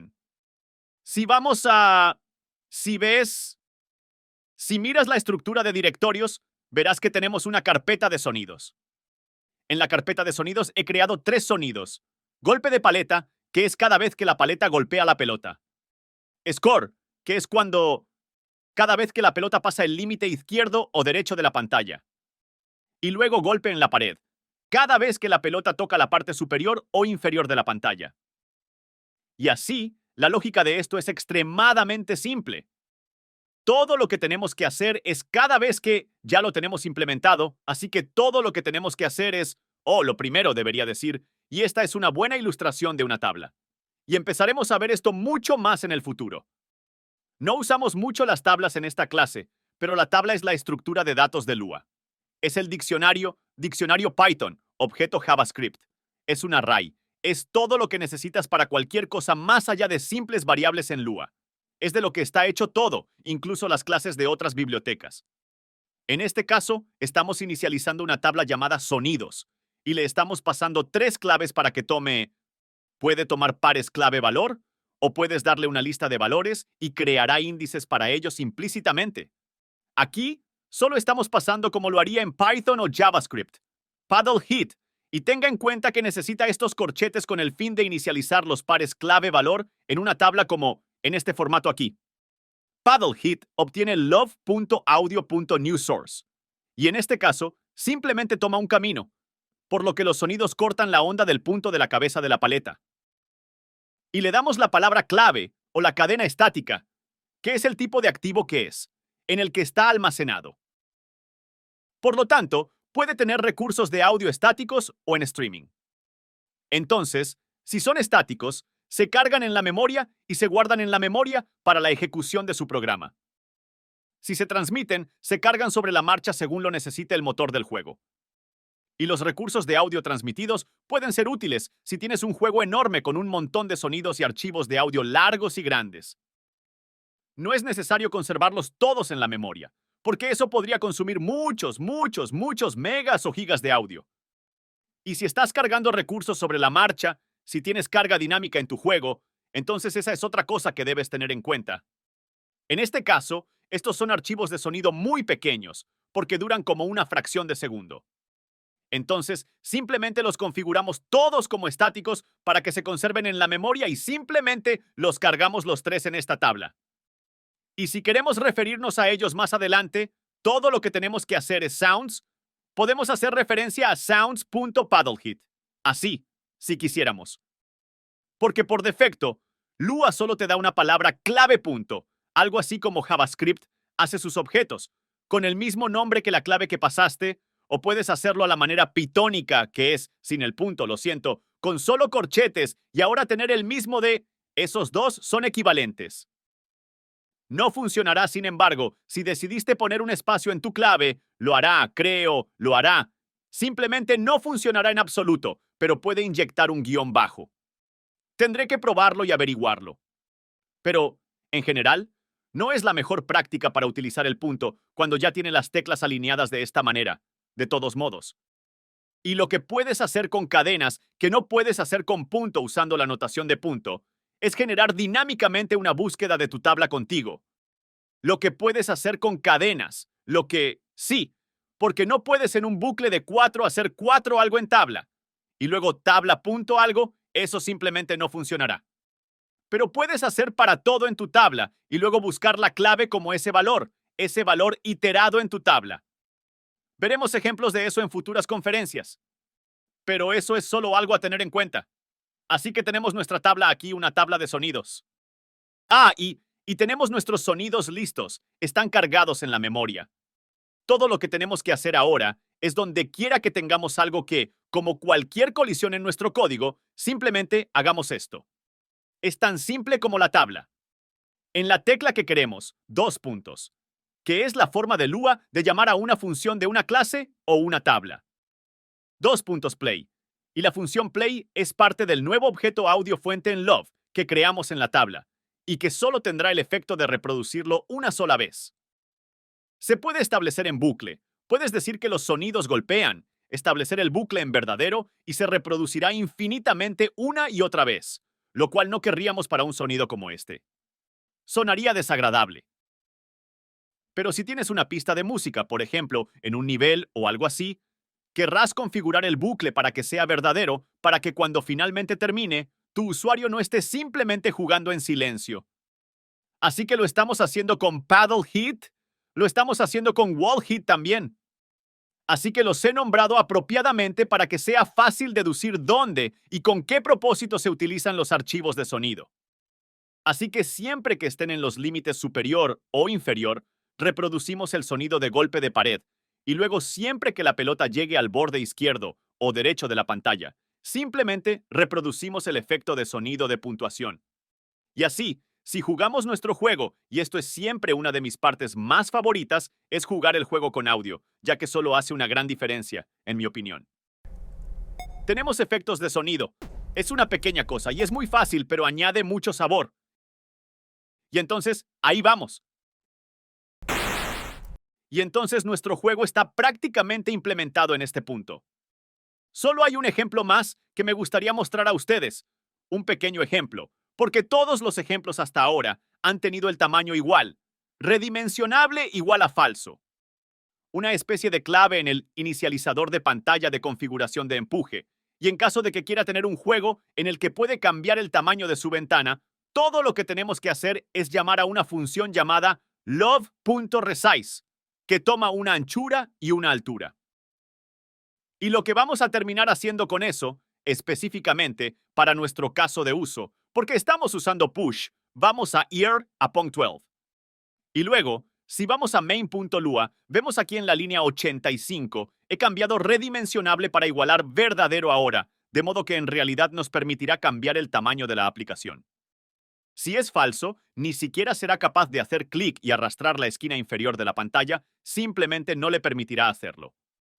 Y entonces todo lo que tienes que hacer es llamar love.resizewithHeight y luego pasar en empujar, redimensionar con la altura.